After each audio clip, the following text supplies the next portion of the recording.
ఇవైతే అన్ని పూల మొక్కల సీడ్స్ అన్నమాట. ఎండిపోయిన పువ్వులు, అన్ని కూరగాయల మొక్కల విత్తనాలు. అవన్నీ మేము రోజు వాకింగ్ వెళ్తాము. సో అక్కడ డ్యామ్ పక్కన ఆ వాటర్ అన్నీ కాలువలాగా వెళ్తుంటాయి అన్నమాట. ఈ కాలువ దగ్గర ఈ చెట్ల విత్తనాలు వేస్తే బాగుంటుంది కదా అని నాకు అనిపించింది. సో నేను ఒకరోజు వాకింగ్ వెళ్ళినప్పుడు ఈ విత్తనాలన్నీ తీసుకెళ్ళి అక్కడ చల్లుతున్నాను అన్నమాట.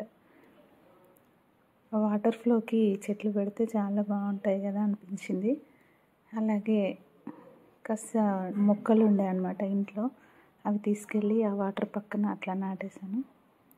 చూద్దాం ఇవన్నీ గ్రో అయిన తర్వాత పువ్వులు కానీ కాయలు కానీ కాస్తే మీకు మళ్ళీ వీడియో తీసి చూపిస్తాను.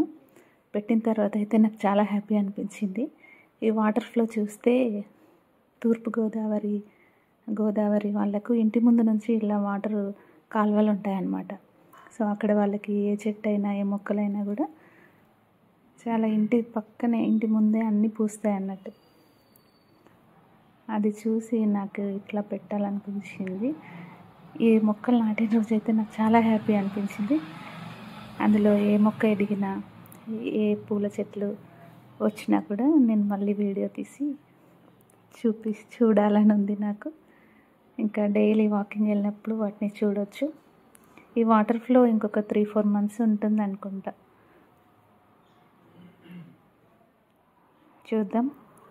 అలా వాకింగ్కి వెళ్ళినప్పుడు పక్కనే అన్ని పూలు పూస్తే చూస్తూ ఆస్వాదిస్తూ అట్లా వెళ్ళొచ్చు కదా అనిపించింది.